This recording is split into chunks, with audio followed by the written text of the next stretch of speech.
Hi, first graders.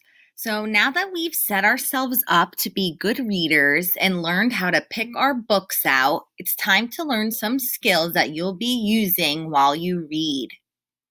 The first topic we're going to discuss is how to make connections when we read.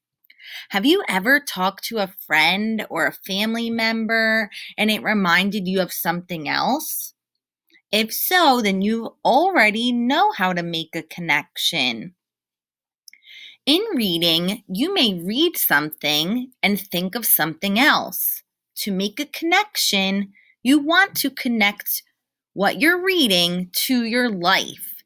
It may have happened to you or a friend. You may have read about it somewhere else or watched a show about it. For example, I know that most of you have read the story No David. No David reminds me of a time when I was babysitting my cousin and he was acting just like David and not following the rules.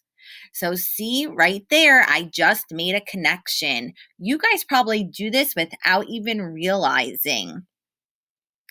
So there are three different types of connections you can make. We're not going to go into too much detail with them, but we just want you to understand how to make a connection to a book in general. Let's take a look at the different types of connections and listen more about them in this video.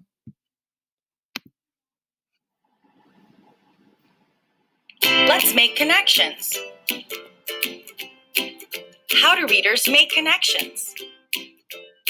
Good readers make connections by using what they already know to connect a text to their life experiences, another text, or the world. Text to self means connecting the story to your life and experiences. This reminds me of that one day.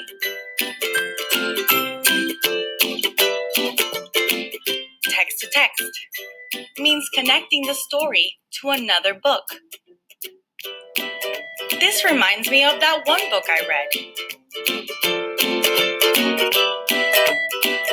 Text to world, connecting the story to the real world. I remember hearing about this on the news.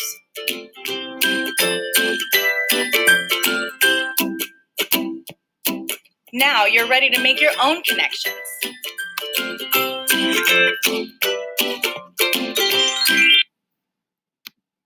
Okay, so let's review the three different types of connections. There's text to self, where it reminds you of your own life, like that connection I made about No David. There's text to text, if you're reading a book and it reminds you of another book that you've read. And there's text to world. It reminds you of something that happened in the world, like something you saw on the news, something you saw on TV, or something maybe you learned about in school, okay? So like I said, we're not going into too much detail with the different types. We just want you, when you're reading, to be able to make a connection to your own life.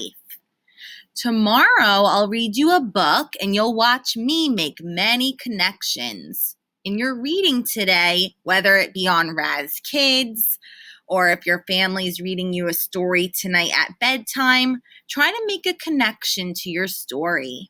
See you tomorrow.